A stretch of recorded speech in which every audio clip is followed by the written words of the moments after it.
Hey, what's up, everybody? It's Will with Schedulefly, and I'm really excited today to have Chris Bredesen on the phone. Chris is out in the South Bay area, sort of south of Los Angeles, and he's got multiple concepts. He's got the Rockefeller with 3 locations: Saint Roch, Primo Italia, Captain Kidd. He's been at it a long time. He grew up in and around the restaurant business, and was kind enough to take some time today to rap with us and tell his story. So thanks, Chris. Appreciate it, man, very much.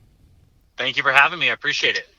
All right, dude. So so I read an article that I guess your dad owned some Burger Kings. Is that right? So you kind of grew up in the business.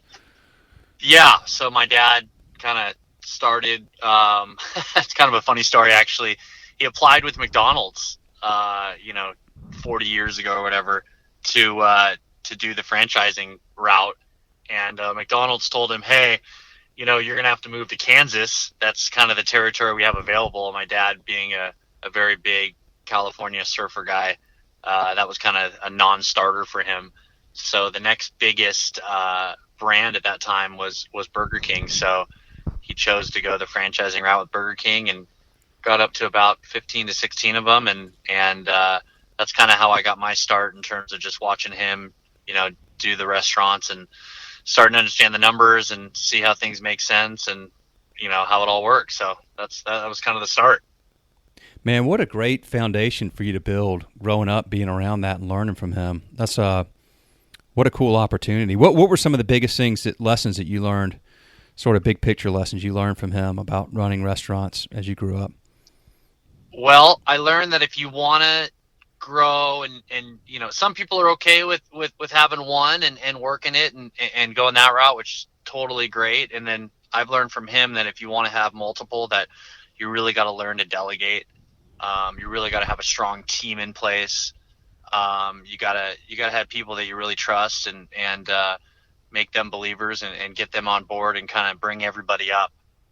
So that's kind of what I learned from him, where he really takes care of all of his employees, and he's got a group of core employees, kind of his executive team, you would say, and the better he does, the better they do, and that's how I think you get people motivated and allows you to be able to do another project, right, instead of being kind of stuck in the same one and not having the time to be able to expand. So that was probably the biggest thing. Did you know you wanted to get into this for a long time, or do you have other plans at any point, or was this something? No, I did not actually. I was big into surfing, so I was doing a lot of kind of pro longboard surfing and when I was younger in high school and all that, and I really, really, really wanted to go to USC. It's just kind of one of my things, and when I went there, that kind of affected, I would say, my professional surfing career, just kind of being out a little too far away from the ocean and not being able to surf every single day like I was before. And then at that point, I was actually kind of doing some events in college, and I didn't know where I was going with that, and went to Pepperdine, got my MBA, and was really trying to kind of find myself, I guess you would say, and had a couple interviews with some pretty random companies, I would say, nothing to do with food, just very random, thinking I was going to be the suit and tie guy and go to work every day and get to downtown LA and do whatever I needed to do. And it was just funny. I had some of these interviews, and I was like, people are just kind of looking at me and they're like, "This is not you.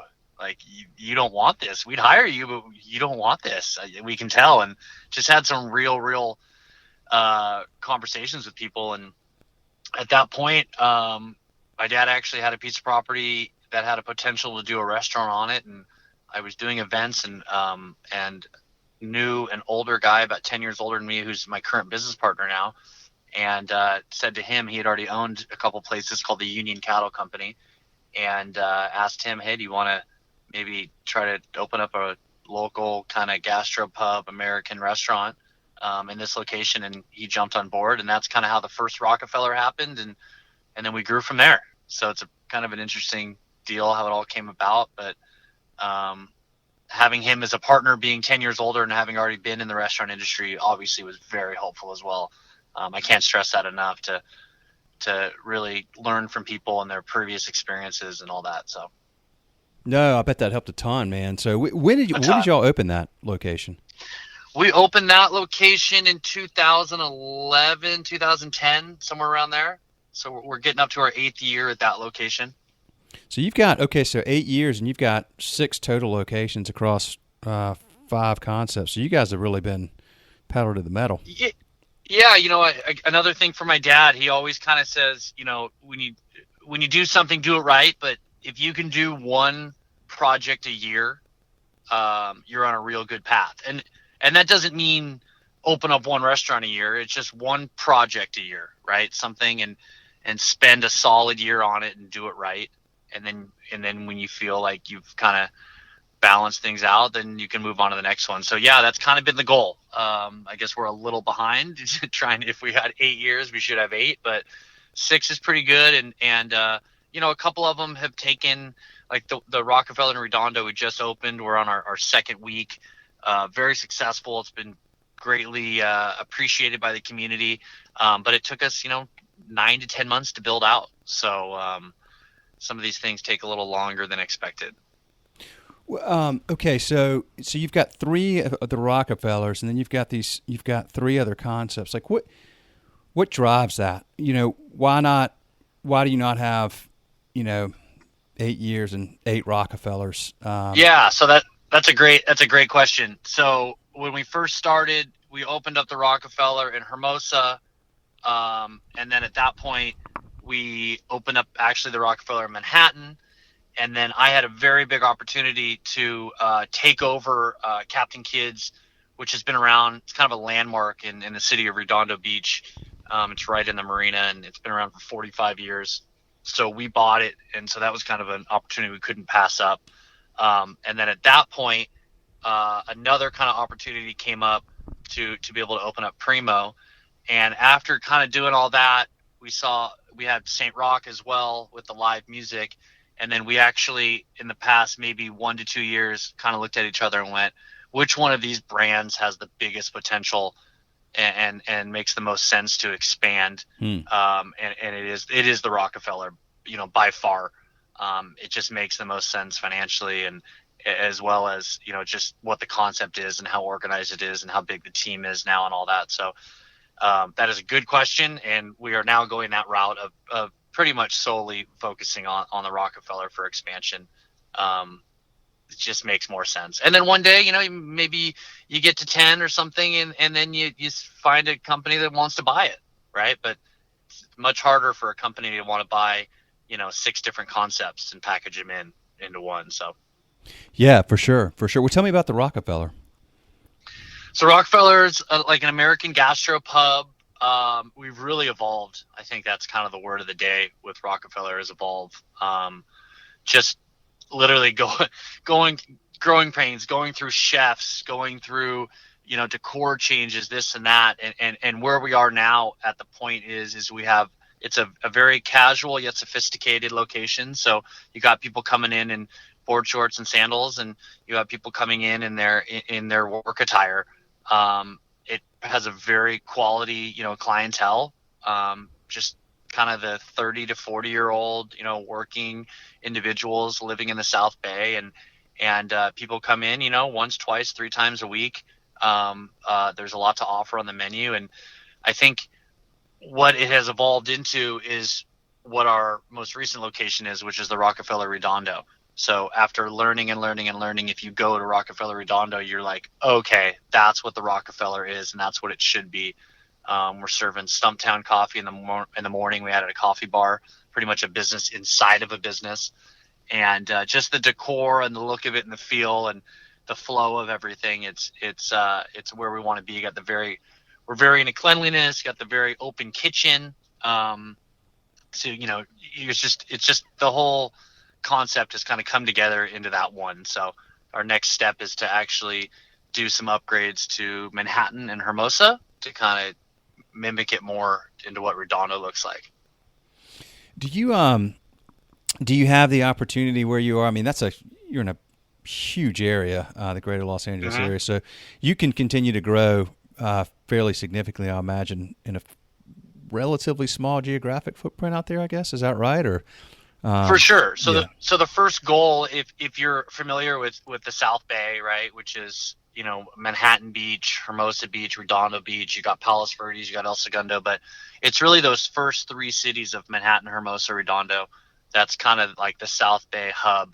And if you are going to do a concept that has multiple locations, that was our first kind of goal, right? It was to say, okay, if we're going to do Hermosa, then we're going to do Manhattan, and then we're definitely going to do Redondo. That's the order for sure.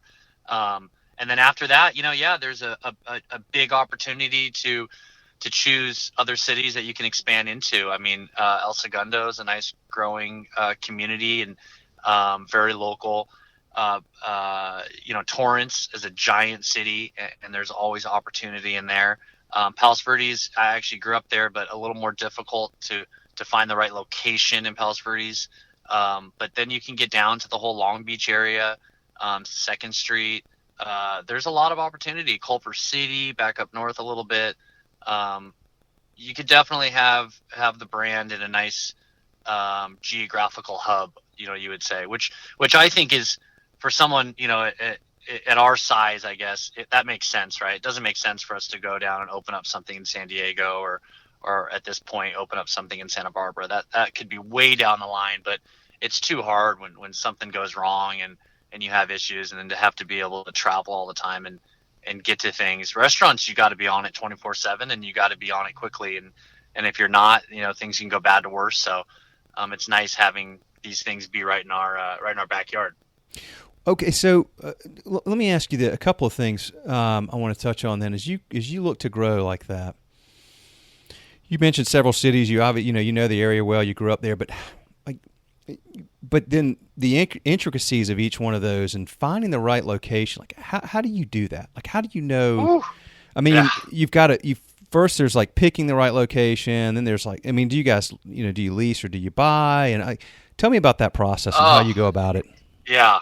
I mean, you could talk about this for hours, right? So we own the one in Hermosa from before. The Manhattan one, we lease. The Redondo one, we actually bought the property. Making those decisions are just big life business decisions. And how do we make those? I mean, it just depends on so many different factors. Nowadays, kind of going into the buying versus leasing, nowadays, obviously, if you have the funds or you can find the funds to buy, is just such a better option than it is to lease. I personally think, and this is just my personal opinion, and people may disagree, but I think that rents and all that are just astronomically too high. And the reason that they continue to go is there's always going to be another guy that's going to be willing to pay the rent. Yeah. I think people have heard that line before, right? And usually they use the word, and hopefully I can say this, but they use the word idiot, right? They go, there's always the next idiot that's going to come and pay the giant rent. And I think that actually kind of hurts people, right? More than helps, because I think some of these rents are out of control. I mean, you look at some of these restaurants are paying $20,000, $30,000 a month in rent. And what you're doing is you're working for the landlord, right? If the numbers don't make sense, you have to do giant sales to be able to hit those numbers. So those make me really nervous. The rent has to be really smart, reasonable. And that's why I think that if you can buy something, which, like I said, we just did for Redondo, it makes the most sense. Even if you may overpay a little bit or whatnot, it's just in the long term, that's kind of the right call. And then choosing locations. I mean, you just got to know what you're doing.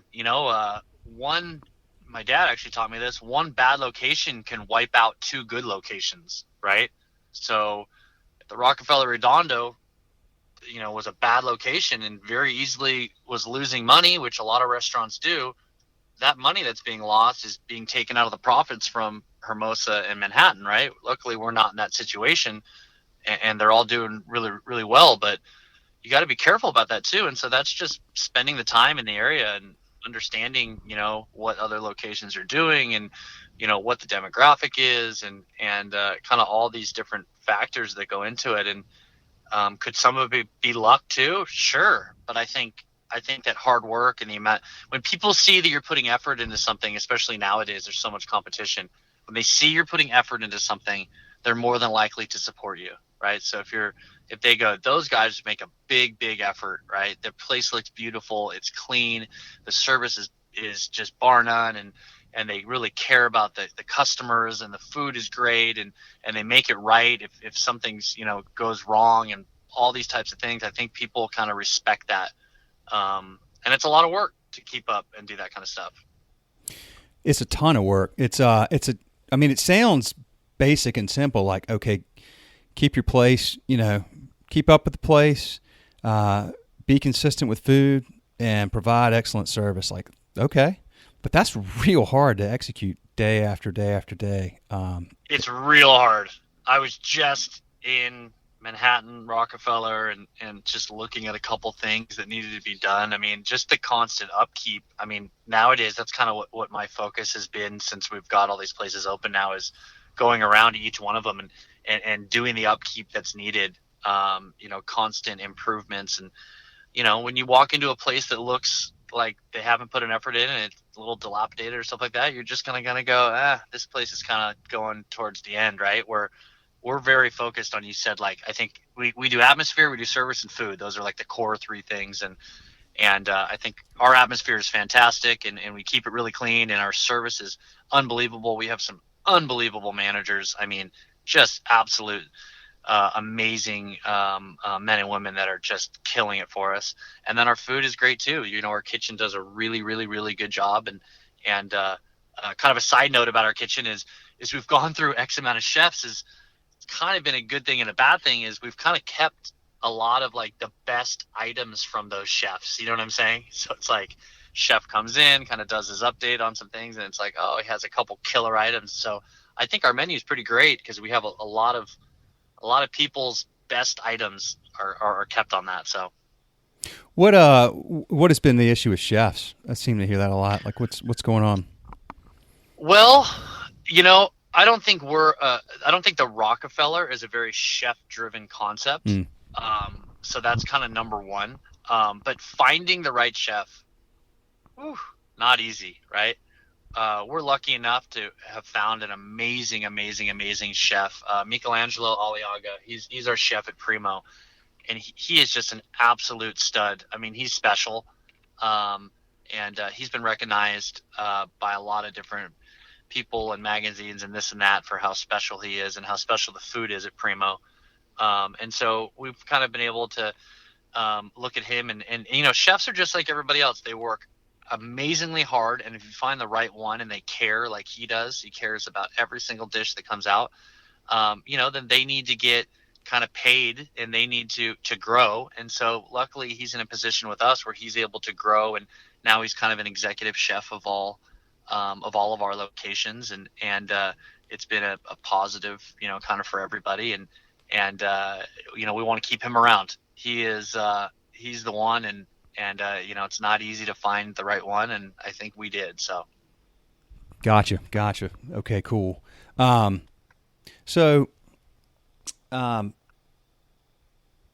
tell me a little bit about, you mentioned you mentioned this kind of at the top, but you talked about your dad teaching you to delegate if you want to grow and finding people you trust.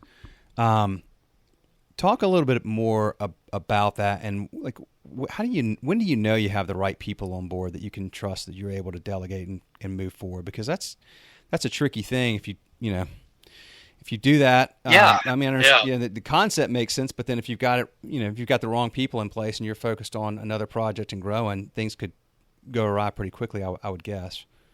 Yeah, I would say the first thing when you're hiring somebody that you're trying to find that's going to be a part of your core team is commitment, right? So if they're kind of, hey, this is just my job, and I got some other things going on today, and I'll get somebody else to cover this or that, it's probably not the right person. Yeah.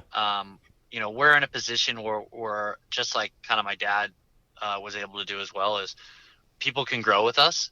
So if they show they're committed, then they're going to grow. Yeah. We give ownership out to some managers that are committed and have been around and are succeeding and hitting goals and all that kind of stuff. So there's some real opportunity with us. And so commitment, number one, right? And when you're finding when you're finding the right person, for example, kind of the way I test somebody is, like I did today actually is hey, I'm seeing this needs to be fixed, and maybe this looks a little dirty in this, right? And then I'll follow up 24 hours later. And if it's completed and done, that person has a big check mark in my eyes. So now they're committed. Now they're following instructions, right?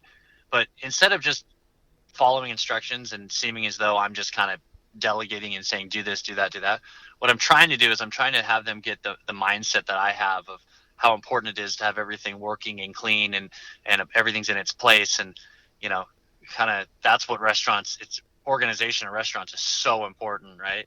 And customers see that kind of stuff. And so when I know that they're following these instructions and then they're actually start to do it on their own and they're taking the initiative.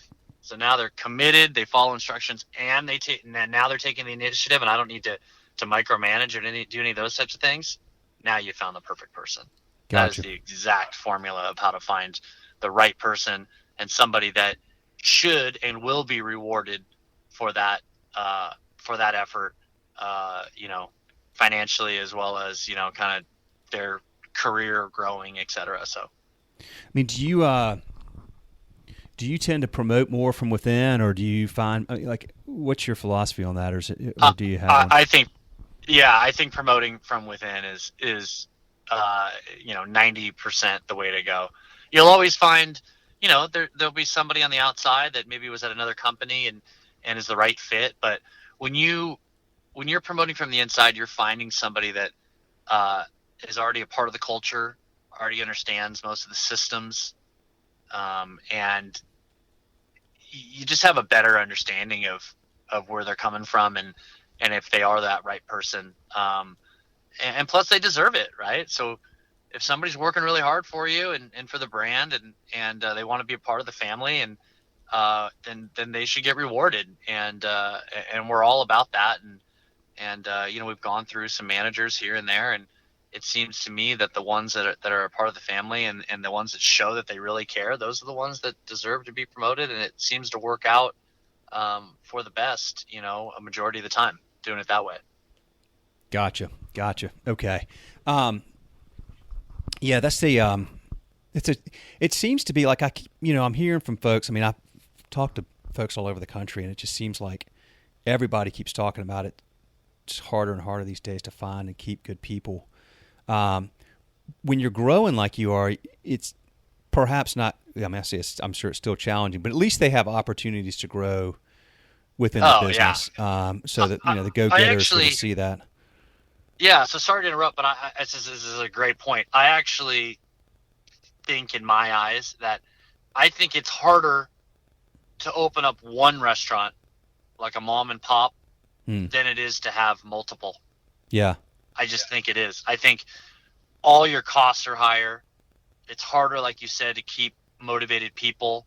You're just totally held hostage to the amount of sales you're doing in that one store. There's so many factors that go into place with that. I think, especially with minimum wage going up, and especially with, like I said earlier, about rents being so high, and just the costs of the restaurants and stuff. I think whether this is a good thing or a bad thing, right? And I'm not a huge fan of, even though my dad did the Burger Kings and stuff, but of the giant corporation type restaurants and everything. And I hope people don't think that the Rockefeller is, because it's not. It's a very local owned and oriented location. But, I think you're going to find that there's going to be a majority of restaurants nowadays are going to turn into that kind of corporate, larger feel. I just think that the mom and pop, they're always going to be around. Don't get me wrong, but there's not going to be as many as there once was before. You're not going to see a lot of people that, oh, he's the owner of that one restaurant. It just doesn't really work nowadays. The costs are too much. The competition's too high. It's tough. It's definitely tough. Yeah, it is tough. You mentioned, I want to ask you about this. I had written this down, and you mentioned it. You want people to know that Rockefeller is locally owned, and in that article I read, or an interview you did, you said it's local restaurants that focus on locals. So that sounds like it's something that's really, I mean, it's clearly important to you that your customers know that, and I could understand why. It's number one. Yeah. Yeah, it's number one. I mean, but if you're not, why is that so important? It's important for a million reasons. I mean, the locals are the ones that keep you in business. Yeah. You know, the locals are the ones that during the wintertime in the South Bay, when there's not as many tourists or whatever around, those are the people that are supporting you and getting you through kind of those slower months. Those are the people that come, 2 or 3 times a week, and the servers know them by name, or they know the servers by name, and gets you that kind of, cheers, feel, I guess you would say. And then the kind of the icing on the cake then is the tourists that are, they're coming in and staying at the local hotels and then coming in and eating. But I just think that we started this concept, focusing on the locals. It's in our DNA, and it's who we are. We all grew up, in the South Bay, and we're pretty much, serving, our friends. And we have a lot of real solid supporters in all the beach cities, and we're so thankful for that, and it's what keeps us going. Yeah, for sure. I think people are more dialed into that these days. I mean, customers want to know who they're doing business with and who's behind the business, and it seems like people pay more attention to that nowadays. I completely agree. So that's what you have to be careful with is when kind of bringing it back, when you got too many of these corporate restaurants and everything, right? And it's just kind of sheep, just kind of pushing them in and pushing them out type thing, right? And that's not who we are, right? We're the opposite, where every single customer matters, because they do. Every single customer matters, and if we have a certain numbers that we have to hit and stuff, and that's because of those people. It's because we make an effort with every single one. So I got a quick side story, actually, is our that's so instilled in us that we've been so busy at the Rockefeller Redondo that somebody ordered kind of one of our famous chocolate chip cookies. It's a giant chocolate chip cookie, homemade every single day, and the option is to add ice cream on top, and the customer's like, yeah, I'd like to get ice cream. And we had just opened, we're kind of still in our soft opening, and oh, I'm sorry, but we've just run out. And they're like, oh, that's really disappointing. And the manager's like, just hold on tight really quick. And the manager ran down to the market and bought just vanilla ice cream and threw it on top and let the person know it's not our normal that we put on. And they couldn't have been any more thankful. And they're like, that just doesn't happen. Yeah, man. So I thought that was pretty cool. Well, that's a great story on so many levels. One is it's going above and beyond. I mean, you could have easily just said, okay, we just can't, we're too busy, we can't do that. The customer will be fine, no big deal, whatever. But to make it an exceptional experience for that customer wins, the customer for life, of course. Plus, your manager had you clearly have, going back to your point, I mean, that's a manifestation of the trust you've put in your folks to have the autonomy to make split-second decisions like that and do what they need to do, which is just great example. That was with a full restaurant, right? Yeah. During like an opening week, soft opening, and yeah, he's the right guy. Yeah. He is absolutely the right guy, right? You find that's commitment, that's going above and beyond, and that's somebody that deserves a definite pat on the back and to be a part of the team and to reap the reward. So and that's happening. So. Oh, I love that, man. That's a great story. That's a fantastic story. What has I want to respect your time, so I'm going to let you go here real soon. But you grew up in the business, you knew a lot about it. But what if anything, over the last 8 or so years has surprised you about owning and running restaurants, Chris? What has surprised me, if anything? I think the amount of repairs. That's kind of surprised me. Fair enough, man. They happen all the time. Kind of a random answer, but the amount of repairs that are going on all the time, and we have a preventative maintenance company. I mean, we have a cleaning crew. I mean, we got everything, right? We go the extra effort, and there's still just like, it's crazy. So it's kind of a nonstop, 24/7 commitment. So I'd say that's one of them too, and Yeah, that's probably what surprised me the most. The other thing too is just social media and stuff. Is a big, it's just so important. It's abnormally important, and Yelp reviews or Google Places reviews or all those types of things, Facebook, Instagram. You just have to keep up on it and reply to people. And even when you get something that kind of, I don't know if that makes a lot of sense, did that really happen? Or, you just got to go with it and get back to those people and reach out. And I think, I didn't realize that was such a big job. We actually have a marketing person that does all of that for us, and our managers do that as well. And so that was kind of a shock to the system as well, to be like, it's almost like a full-time job doing that, with all these places. So. Yeah, gosh, that's a whole other topic. The social media part. That is a whole other topic. No, it really is, man. It's a challenging thing to figure out. I would assume. Yes.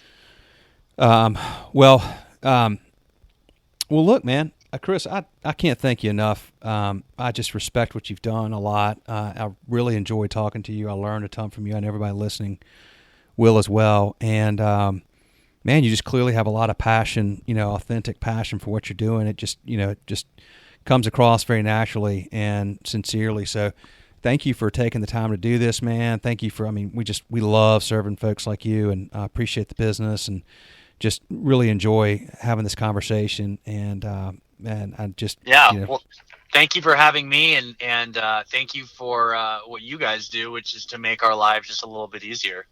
Yeah, man, absolutely. Happy to do it. Glad to have the opportunity to do it, for sure. Yeah, no, it definitely saves us a bunch of time and organizes things better, and we really appreciate it. Well, look, listen, I appreciate that very much. Thank you for saying that. I'll let you roll, but anytime I can do anything for you, let me know. I've actually got something I'm going to follow up with you on offline. Okay. Something we're working on. I want to get your thoughts on, but I'll shoot you a note about that. But I'll let you go, man. Y'all have a good day, good rest of the week. Do some good business, have some fun, and tell me if I can ever do anything for you. Thank you very much. All right, Chris. Take care, man. Okay. See you.